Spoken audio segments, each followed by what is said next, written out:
황금의 도시 서라벌 신라 귀족들의 화려한 일상. 여러분 안녕하십니까? 오늘은 1000년 전 이 땅에서 가장 화려했던 도시 서라벌로 여러분을 안내하겠습니다. 통일 신라시대 서라벌은 당시 세계에서 손꼽히는 대도시였습니다.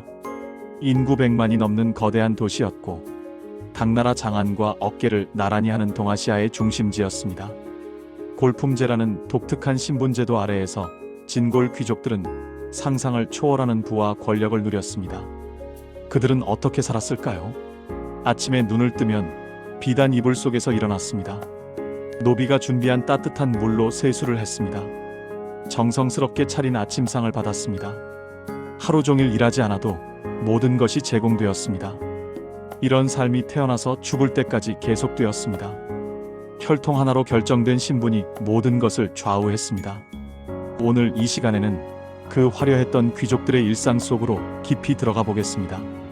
챕터 1 골품제 신분사회의 실체. 통일 신라를 이해하려면 먼저 골품제를 알아야 합니다. 골품제는 신라만의 독특한 신분제도였습니다. 혈통에 따라 성골, 진골, 육두품, 오두품, 사두품으로 나뉘었고 그 아래 평민과 천민이 있었습니다. 성골은 왕족 중에서도 가장 높은 혈통이었습니다. 아버지와 어머니 모두 왕족이어야 성골이 될 수 있었습니다. 선덕여왕, 진덕여왕, 진성여왕이 성골 출신이었습니다. 하지만 진성여왕을 마지막으로 성골은 사라졌습니다. 이후 신라는 진골 귀족들의 세상이 되었습니다. 진골은 왕위에 오를 수 있는 유일한 신분이었습니다.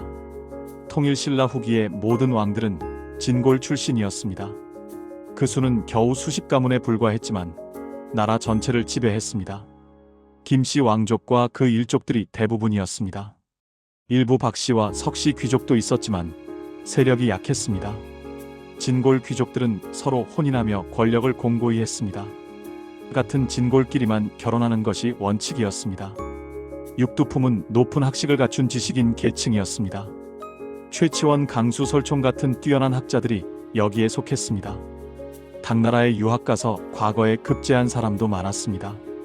학문과 실무 능력에서는 진골을 능가하기도 했습니다.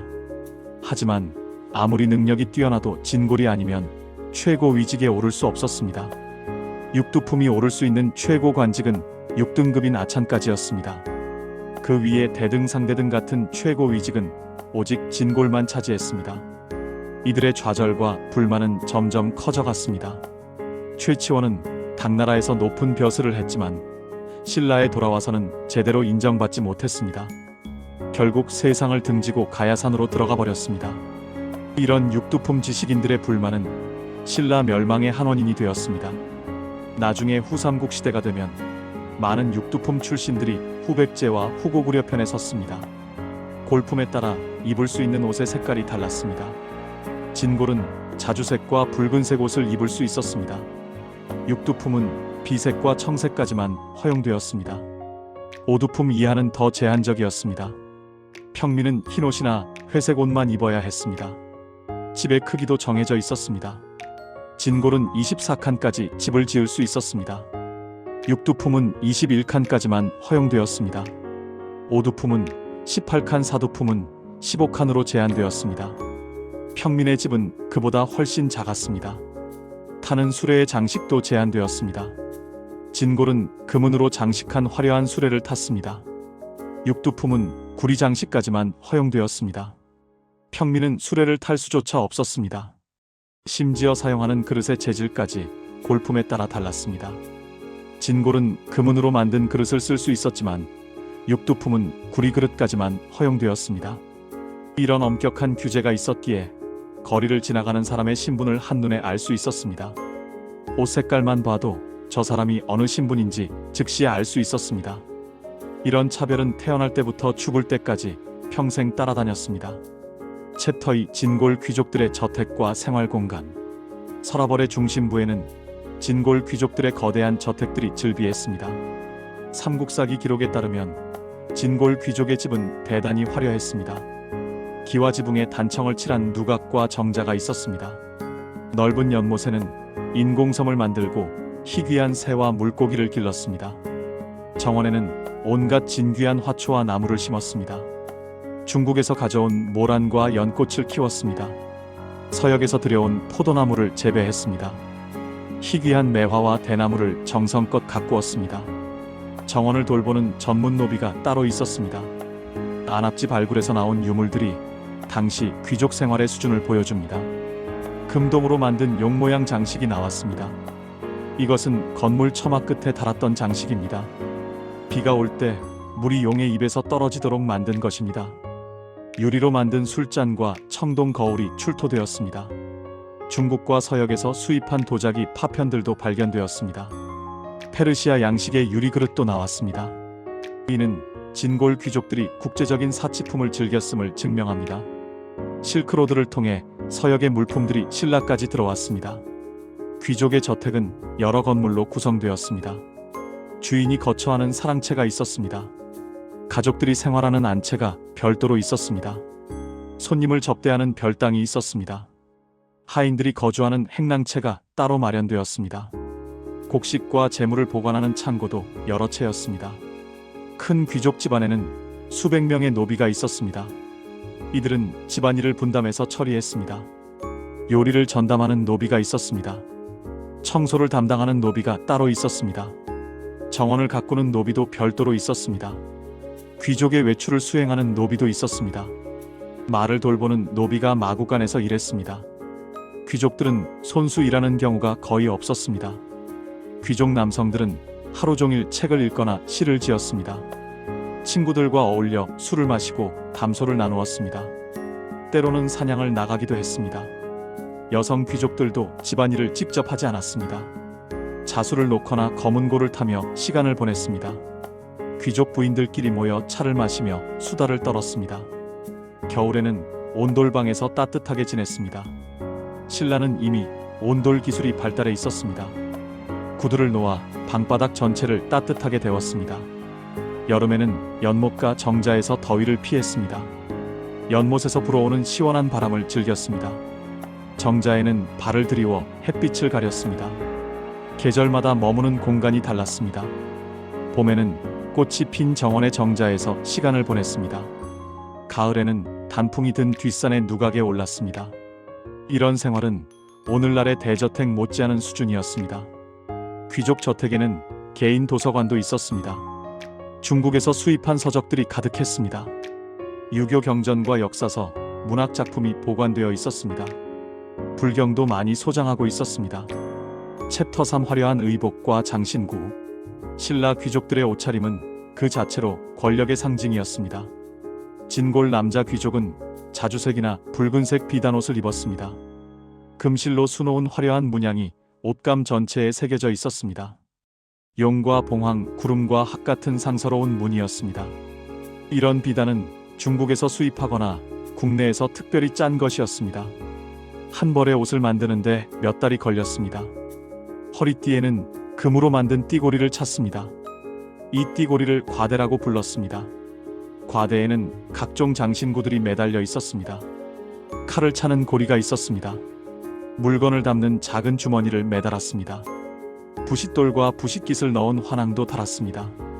걸을 때마다 쩔렁쩔렁 소리가 났습니다. 이 소리 자체가 신분의 표시였습니다. 멀리서도 귀족이 온다는 것을 알 수 있었습니다. 머리에는 금관이나 금동관을 썼습니다. 천마총과 황남대총에서 출토된 금관들이 그 화려함을 보여줍니다. 나뭇가지 모양의 장식이 하늘을 향해 솟아 있었습니다. 이것을 입식이라고 합니다. 세 갈래로 뻗은 나뭇가지 모양이 특징입니다. 고곡과 금구슬이 주렁주렁 매달려 있었습니다. 고리에 매달린 장식들이 머리를 움직일 때마다 흔들렸습니다. 햇빛을 받으면 온몸이 황금빛으로 빛났습니다. 신라 금관은 세계적으로도 매우 독특한 양식입니다. 다른 나라에서는 찾아볼 수 없는 형태입니다. 여성 귀족들의 옷차림은 더욱 화려했습니다. 비단으로 만든 저고리와 치마를 입었습니다. 금실과 은실로 꽃과 새를 수놓았습니다. 치마는 여러 겹을 겹쳐 입어 풍성하게 보이도록 했습니다. 색색의 비단을 겹쳐 입으면 걸을 때마다 다양한 색이 비쳤습니다. 머리에는 금으로 만든 비녀를 꽂았습니다. 비녀 끝에는 새나 꽃 모양 장식이 달려 있었습니다.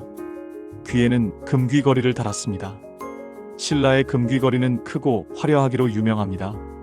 귀걸이 하나의 길이가 10cm가 넘는 것도 있었습니다. 목에는 금목걸이를 걸었습니다. 금구슬을 여러 줄로 엮어서 만들었습니다. 손가락마다 금반지를 끼웠습니다. 반지에는 보석을 받기도 했습니다. 팔찌도 금으로 만든 것을 찾습니다. 굵은 금팔찌는 부와 권력의 상징이었습니다. 한 사람이 착용한 금의 무게만 수백 그램에 달했습니다. 신라 금관의 무게는 평균 1kg이 넘었습니다.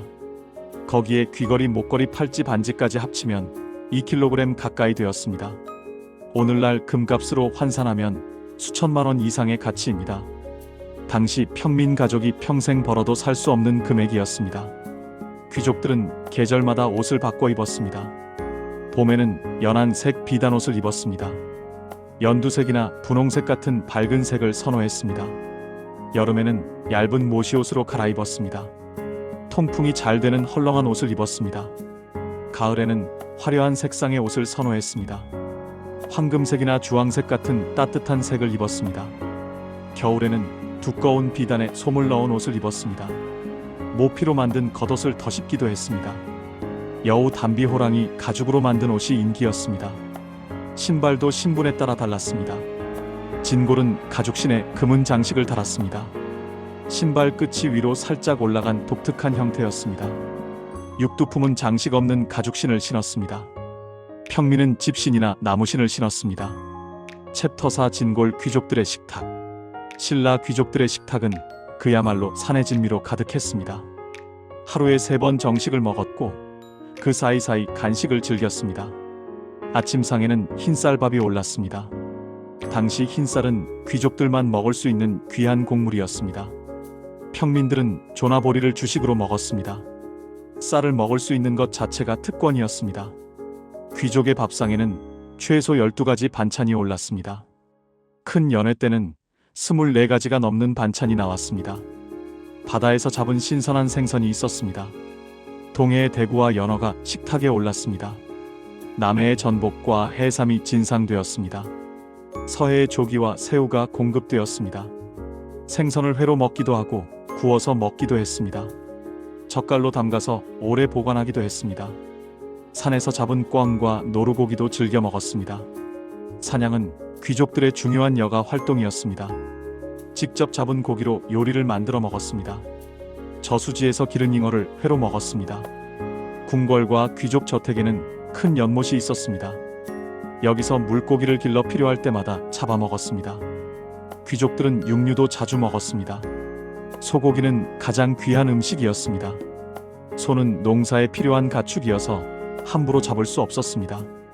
그래서 소고기는 왕실과 최고위 귀족만 먹을 수 있었습니다. 돼지고기와 닭고기도 일상적으로 먹었습니다. 각 저택에서 돼지와 닭을 길렀습니다. 특별한 날에는 양고기도 식탁에 올랐습니다. 양은 중국에서 들여온 가축이었습니다. 불교 국가였지만 귀족들은 육식을 했습니다. 왕실과 일부 독실한 불교 신자들만 육식을 금했습니다. 대부분의 귀족들은 실용적으로 행동했습니다. 불교의 가르침보다 현실의 즐거움을 택했습니다. 채소와 나물도 다양하게 먹었습니다. 무, 배추, 파, 마늘 등 기본 채소가 있었습니다. 산에서 캔 고사리, 도라지, 더덕도 먹었습니다. 각종 버섯도 귀한 음식이었습니다. 해조류도 많이 먹었습니다. 미역, 다시마, 김이 반찬으로 올랐습니다. 술은 귀족 생활의 중요한 부분이었습니다. 쌀로 빚은 청주를 마셨습니다. 맑게 걸은 술이 최고급으로 여겨졌습니다. 꿀을 넣어 만든 약주도 인기였습니다. 이것은 건강에 좋다고 믿었습니다. 과일로 빚은 과실주도 있었습니다. 매실주, 복분자주, 오미자주 등이 있었습니다. 특히 포도주는 귀한 술로 여겨졌습니다. 포도는 서역에서 들어온 과일이었습니다. 포도주도 서역의 제법으로 만들었습니다. 연회가 열리면 술과 음식이 끝없이 나왔습니다. 밤새도록 술을 마시고 시를 읊었습니다. 음악에 맞춰 춤을 추었습니다. 이런 연회가 일주일 내내 계속되기도 했습니다. 삼국사기는 이런 사치를 비판하는 기록을 남겼습니다. 귀족들의 과도한 향락을 경계하는 내용이 자주 나옵니다. 왕들이 검소함을 강조하는 교서를 내렸습니다. 하지만 실제로 사치는 계속되었습니다. 법으로 금지해도 귀족들은 몰래 사치를 즐겼습니다. 후식으로는 각종 과일과 떡을 먹었습니다. 꿀에 재운 과일 절임이 인기였습니다. 배감, 복숭아밤 등을 꿀에 재웠습니다. 찹쌀로 만든 약과를 즐겼습니다. 꿀과 참기름으로 반죽해서 튀긴 과자입니다. 중국에서 수입한 차를 마셨습니다. 차는 매우 귀한 음료였습니다. 왕실과 최고위 귀족들만 마실 수 있었습니다. 이런 후식 문화는 왕실과 최상류 귀족들 사이에서 발달했습니다. 화랑도와 청년 귀족 문화. 화랑도는 신라 귀족 청년들의 독특한 조직이었습니다. 화랑은 진골이나 육두품 출신의 미소년 중에서 선발되었습니다. 나이는 대개 15세에서 20세 사이였습니다. 용모가 뛰어나고 덕성을 갖춘 청년이 선택되었습니다. 화랑 한 명에게는 수백 명에서 수천 명의 낭도가 따랐습니다. 낭도는 화랑을 따르는 무리를 뜻합니다. 진골과 육두품뿐 아니라 평민 출신도 낭도가 될 수 있었습니다. 화랑과 낭도는 깊은 유대를 형성했습니다. 이들은 명산 대천을 찾아다니며 심신을 수련했습니다. 금강산을 유람하며 자연의 아름다움을 즐겼습니다. 지리산에 올라 무예를 연마했습니다. 한라산까지 가서 심신을 단련했습니다. 명승지마다 시를 짓고 노래를 불렀습니다. 화랑도의 이념은 원광법사가 제시한 세소고개였습니다. 사군이충 충성으로 임금을 섬기라. 사친이효 효도로 어버이를 섬기라. 교우이신 믿음으로 벗을 사귀라. 임전무퇴 전쟁에서 물러서지 말라. 살생유택 함부로 죽이지 말라. 이 5가지 계율이 화랑들의 행동 규범이었습니다. 유교와 불교의 가르침이 결합된 것이었습니다. 화랑들은 평소에는 문학과 예술을 익혔습니다. 검은고를 타고 시를 지었습니다. 그림을 그리고 서예를 연마했습니다. 노래와 춤도 배웠습니다. 학문도 열심히 공부했습니다. 유교 경전을 읽고 역사를 배웠습니다. 하지만 전쟁이 나면 용맹한 전사가 되었습니다. 삼국통일 과정에서 많은 화랑이 전사했습니다. 관창과 같은 소년 화랑들도 전장에서 목숨을 바쳤습니다. 16세의 나이에 백제군과 싸우다 죽은 관창의 이야기는 유명합니다. 사다함, 김유신 같은 명장들도 화랑 출신이었습니다. 화랑도는 단순한 청년 조직이 아니었습니다. 미래의 지도자를 양성하는 교육기관이었습니다. 여기서 맺은 인연이 평생 정치적 연대로 이어졌습니다. 같은 화랑 출신들은 서로 돕고 지지했습니다. 정치적으로 어려울 때 서로를 보호했습니다. 이것이 진골 귀족 사회의 파벌을 형성했습니다. 화랑들의 생활은 화려했습니다. 아름다운 옷을 입고 화장을 했습니다. 얼굴에 분을 바르고 입술에 연지를 찍었습니다. 머리를 길게 기르고 기름을 발라 빗었습니다. 향수를 뿌리고 다녔습니다. 이런 모습 때문에 화랑을 국선이라고도 불렀습니다. 나라의 아름다운 선비라는 뜻입니다. 화랑들 사이에는 동성애적 관계도 있었다는 기록이 있습니다. 삼국사기와 삼국유사에 그런 암시가 나타납니다. 하지만 이것이 일반적이었는지는 명확하지 않습니다. 당시의 가치관으로는 크게 문제시되지 않았던 것으로 보입니다. 화랑과 낭도 사이의 친밀함은 매우 깊었습니다. 서로를 위해 목숨을 바치는 일도 있었습니다. 화랑도는 통일 후에도 계속되었습니다. 하지만 점차 그 의미가 변질되었습니다. 초기에 상무정신이 약해졌습니다.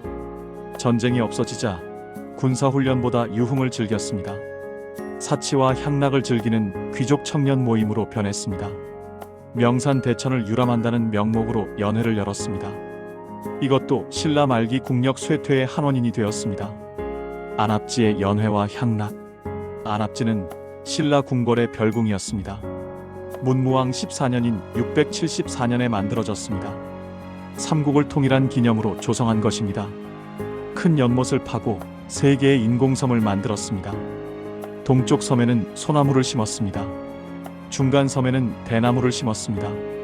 서쪽 섬에는 매화를 심었습니다. 연못 주위에 화려한 누각과 정자를 세웠습니다. 월상루, 월지루, 임해전 등이 그것입니다. 건물은 모두 기와지붕의 단청을 칠했습니다. 기둥과 벽에 용과 봉황을 그려 넣었습니다.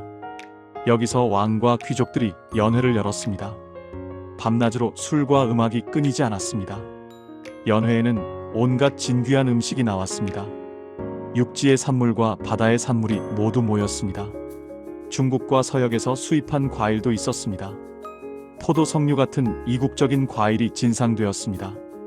악사들이 음악을 연주했습니다. 검은고, 비파, 퉁소북 등 다양한 악기가 동원되었습니다. 중국 음악과 서역 음악도 연주되었습니다. 무희들이 춤을 추었습니다. 화려한 의상을 입고 춤을 추는 모습이 장관이었습니다. 시인들이 즉석에서 시를 지어 읊었습니다. 술자리에서 즉흥적으로 시를 짓는 것이 유행이었습니다. 시를 잘 짓는 사람이 존경받았습니다. 연못에는 배를 띄워 놀았습니다. 용머리 장식을 단 화려한 배였습니다. 배 위에서 술을 마시며 달을 감상했습니다. 연못 위로 비치는 달빛이 아름다웠습니다. 그래서 이곳을 월지라고도 불렀습니다. 발굴 조사 결과 놀라운 유물들이 나왔습니다. 금동으로 만든 용머리 장식이 출토되었습니다. 이것은 배의 이물에 달았던 장식입니다. 실제 배의 크기가 상당했음을 알 수 있습니다. 주사위와 바둑알도 발견되었습니다. 귀족들이 여기서 놀이를 즐겼음을 보여줍니다. 14면체 주사위는 특히 흥미롭습니다. 강면에 벌칙이나 상이 적혀 있었습니다. 술을 마시게 하거나 춤을 추게 하는 내용이었습니다. 노래를 부르게 하는 벌칙도 있었습니다. 이것으로 윤주놀이를 했습니다. 오늘날의 벌칙 게임과 비슷했습니다. 목간에 적힌 글씨도 발견되었습니다. 연회에 사용된 음식 목록이 적혀 있었습니다. 생선, 고기, 과일, 채소 등이 나열되어 있었습니다. 그 양이 엄청났습니다. 한 번의 연회에 수백 명이 참석했음을 알 수 있습니다. 외국 사신을 접대하는 곳으로도 사용되었습니다. 당나라에서 온 사신들이 이곳에서 환대받았습니다. 일본에서 온 사절단도 여기서 연회에 참석했습니다. 신라의 국력을 과시하는 외교 무대였습니다. 화려한 연회를 통해 신라의 부강함을 보여주었습니다. 하지만 이런 사치는 비판받기도 했습니다.